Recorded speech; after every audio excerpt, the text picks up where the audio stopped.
Coming up on Good Morning Northwest, Yakima police are investigating a fatal shooting at a Motel 6, and the suspect is still on the loose. And it's a bit of a chilly start early this morning. I'll have a look at just how high those Tuesday temperatures will climb. Your forecast is coming up. From Camp KVUE Local News, this is Good Morning Northwest. Good morning, and thank you for joining us on this Tuesday, April 6th. I'm Neil Fischer. A tough morning for some college basketball fans. We'll get into those highlights a little later in the show. But right now, Chief Meteorologist Kristin Walsh joins us. Kristin, a beautiful day yesterday. It was, and if you enjoyed yesterday, just wait till you see some of these temperatures later on this afternoon. So a nice warm up is in store for us. Let's get you started, though. It is a chilly start early on in the day today. A live look right now, Legend Skycam Network in downtown Yakima. Clear start, so we're expecting still a mostly sunny sky for today.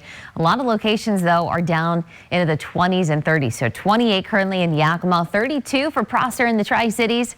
Walla Walla, you're at 38, and then sitting in at 32 degrees for Dayton. So pretty clear and quiet out there for today.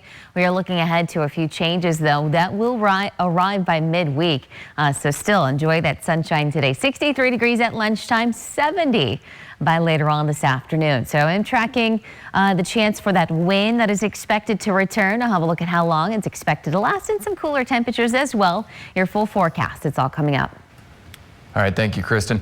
Yakima authorities are looking for the suspect in a deadly shooting that occurred outside of a Motel 6.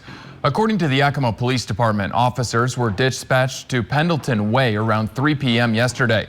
When they arrived, they found a 37-year-old victim who had been shot in the chest. He was taken to a local hospital where he was pronounced dead. Detectives are currently looking at surveillance footage that captured the shooting. Yakima police officers are asking anyone to come forward with information about this incident. Additionally, they ask people to avoid the area while the investigation is underway. Today, the second gentleman, Vice President Kamala Harris's husband, Doug Emhoff, will be visiting Yakima. Emhoff will be joining Governor Inslee and Congresswoman Kim Schreier to visit a mobile vaccination site and tour the FEMA mass vaccination site at State Fair Park. We'll have a crew there bringing you complete coverage throughout the day on yaktrinews.com and, of course, here on Cap KVUE Local News. A procession and memorial service will be held today for a local volunteer firefighter who helped countless people in the greater Tri-Cities community. Firefighter Luis Lopez died on March 27th due to complications from COVID-19. The procession will start at 10:45 this morning at Prosser Funeral Home on Sheridan Avenue and end at Sacred Heart Church. Lopez spent more than 12 years volunteering for the Regional Fire Authority that serves the area around Prosser. He also spent many years as a bus driver and a custodian at the Prosser School District. Prosser Mayor Randy Taylor has requested all flags with the city be lowered today in honor of Lopez. Yakima Valley Restaurant Week is back after taking last year off due to COVID-19 restrictions, and organizers say it's the biggest one yet. More than 50 restaurants across the Yakima Valley from Natchez to Prosser have signed up to participate. They're offering special menu options at $15, $25, or $35 price points for dine-in or takeout. Our goal is to, expand the culinary scene for everyone to, be able to check out the best stuff Yakima has to offer. This year, the celebration is 2 weeks instead of one, from now until April 17th. You can see a full list of participating restaurants and their menus on our website, yaktrinews.com. Over the weekend, the United States hit 4 million vaccines in a day, a new record. But even with vaccinations outpacing new cases, the head of the CDC says she's still worried about another surge headed into the summer. We are learning that many outbreaks in young people are related to youth sports and extracurricular activities. According to CDC guidance, these activities should be limited. We know that these increases are due in part to more highly transmissible variants, which we are very closely monitoring. The CDC says more than 3/4 of the people over 65 have gotten at least one dose of the coronavirus vaccine, but doctors are now saying a mutated form of the virus called the UK variant is sending younger adults and even children to the hospital. Health experts say the vaccine doses a pretty good job of protecting people against the UK variant, but it's not approved for kids yet under 16, which is one of the reasons we have to keep following safety guidelines even after everyone becomes eligible for the shot. Coming up tomorrow, Rite Aid and WSU Tri-Cities are teaming up for a vaccine clinic from 9 a.m. until 8 p.m. At last check, there were still quite a few appointments available. You don't have to be a student to sign up, but you do have to be qualified for the shot. Just as a reminder, that's everybody listed. We've also got this information on our website, yaktrynews.com.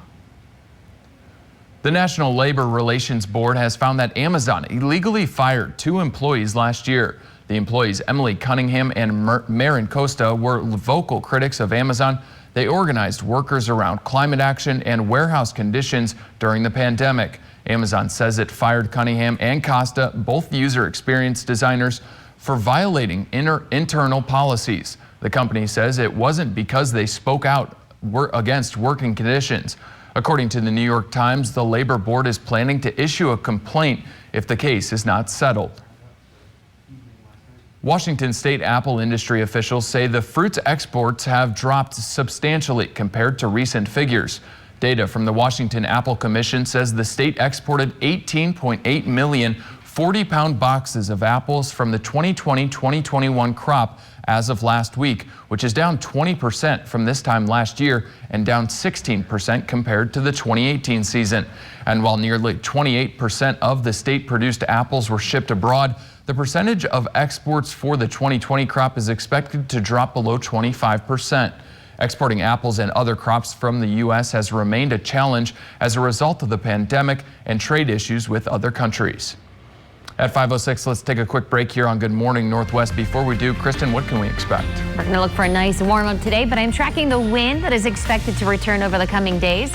More details in that full forecast. It's coming up. Plus, a recent measure is showing that the U.S. economy may soon be bouncing back after being devastated by the pandemic. Welcome back to Good Morning Northwest. The stock market got a boost yesterday from reports of a boom in the services sector. The Institute for Supply Management's monthly index report jumped to the highest level ever recorded, which is 63.7%. Any index above 50 means the service sector is expanding, which indicates that pent-up consumer demand is finally being released. March marked the 10th straight month of growth in services as the industry begins to rebound from the pandemic. The rapid growth in the U.S. services sector follows other signs of economic recovery like new orders, inventories, and employment. The Supreme Court ruled in favor of Google in a decade-old dispute with Oracle. In a 6-2 decision, the justices decided Google did not commit copyright infringement by copying snippets of code from Oracle's Java SE to build its Android operating system. The court says Google only took what was needed to create Android. Oracle unsuccessfully argued the practices denied developers fair rewards for their work and could ruin the software industry. The company wanted Google to pay $9 billion for using the code. The justices did not weigh in on whether application programming interfaces or APIs are generally copyrightable. Coming up on Good Morning Northwest, we're taking a look at one of the first full capacity sporting events since the pandemic started. Details next. Welcome back to Good Morning Northwest. The Supreme Court dismissed a ruling that Donald Trump violated the First Amendment when he blocked followers from his Twitter account. On Monday, the High Court ruled the case is moot because Trump is no longer in office. A district court had initially ruled that Trump blocking Twitter followers excluded them from a public forum, and an appeals court agreed. Twitter banned the former president from its site after the election due to violating its policies related to the Capitol Hill riot. The Twitter users who had been blocked had hoped the court would leave the ruling in place as a guide for future government officials. One of the country's top judges wants to see better regulation of social media. In a 12-page concurring opinion Monday, Justice Clarence Thomas suggested Congress should consider laws to update how platforms control speech. He said social media has come to have unbridled control over unprecedented amounts of speech. Thomas's opinion comes as Twitter banned former President Trump from its platform for violating its rules of incitement of violence.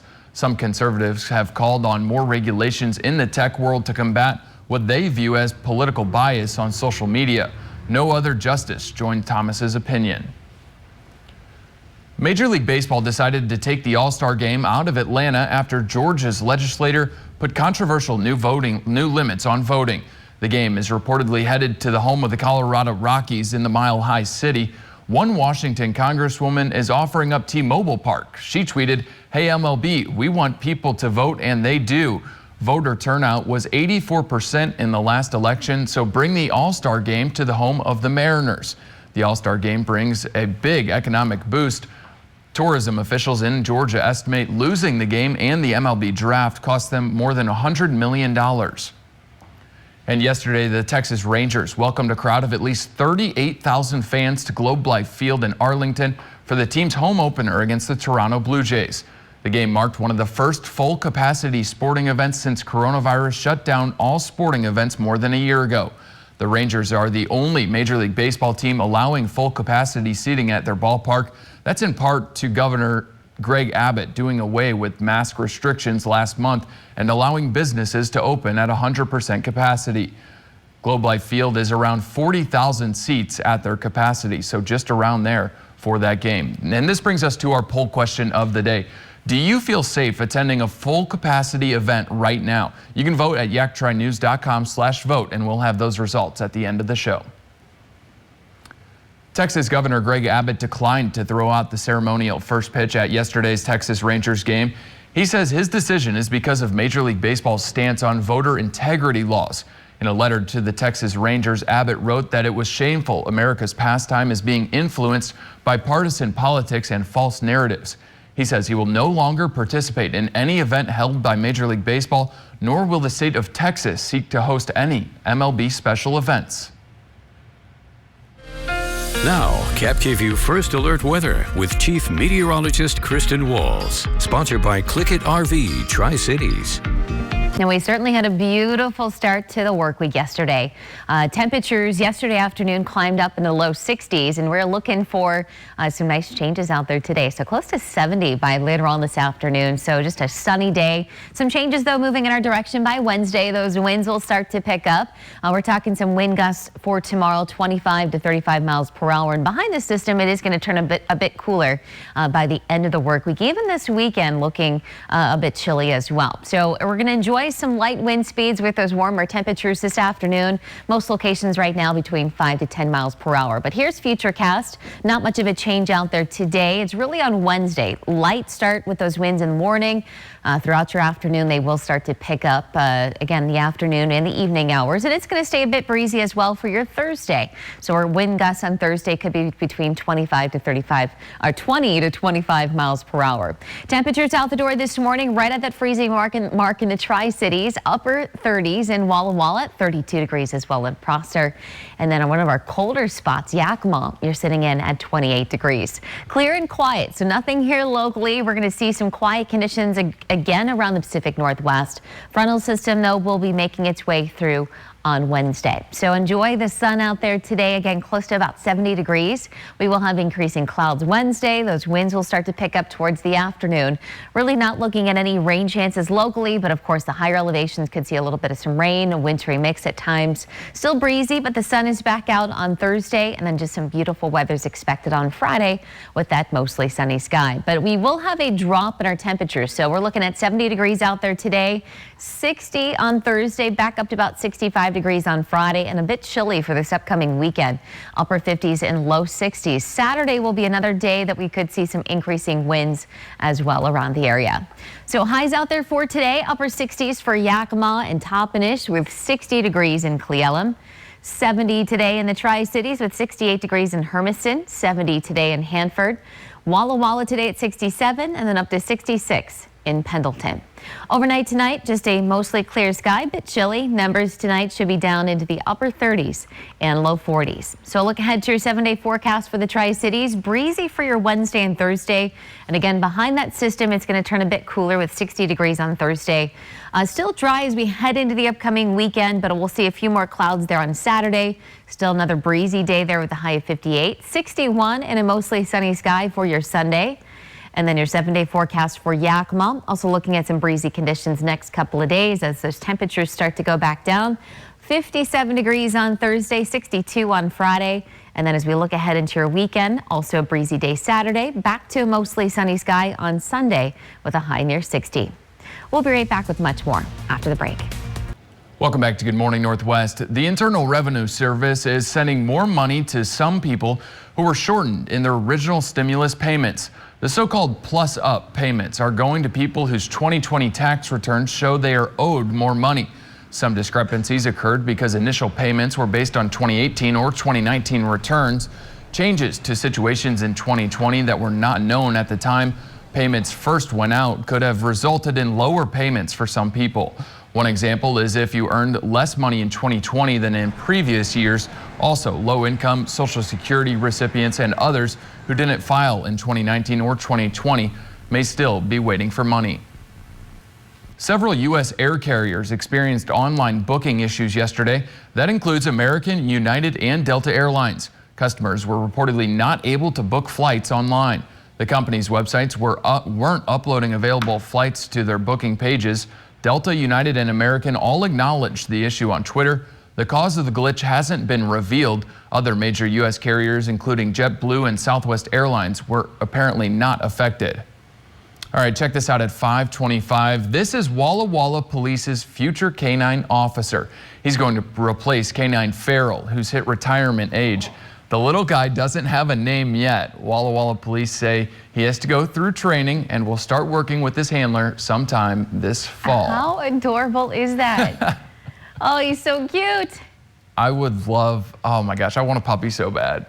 Well, go ahead and get one. I can't because I just don't. Yes, you can. No. You can always make it work. Oh you can, my you can bring it into the studio in the mornings. We won't. Oh yeah, I there won't you tell go. anybody. We'll have a puppy running around here. Right. There you go. Perfect. All right, Downton Abbey fans, listen up. Good Morning Northwest is giving you a chance to win 2 tickets to see the Dressing the Abbey, the iconic costumes of Downton Abbey at the Northwest Museum of Arts Culture in Spokane. The costumes of the iconic show are on display now through May 2nd. To enter, click on contest at yaktrynews.com by Friday. Coming up on Good Morning Northwest, Gonzaga came up short in the national championship game last night.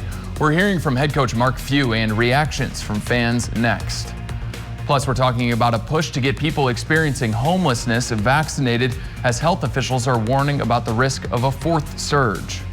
And at 5:26, we're getting ready for another beautiful day today, but a few changes, including the wind that's expected to return. I'll have your full forecast. It's all coming up.